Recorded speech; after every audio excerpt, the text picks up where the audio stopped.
semblen una mica complicades. 3:15, 2:45, 3:13, 2:15? No són pas tan complicades. Les hores en català es poden pensar, veure i sentir. Mireu. Imaginem que això és una hora. Una hora està dividida en 4 parts.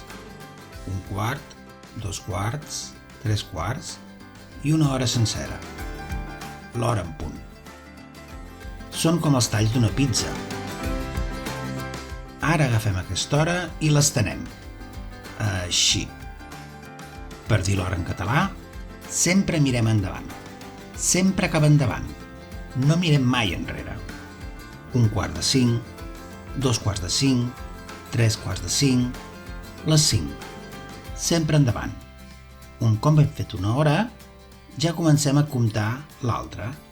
L'hora següent, les 5, 1:45, 2:45, 3:45, les 6.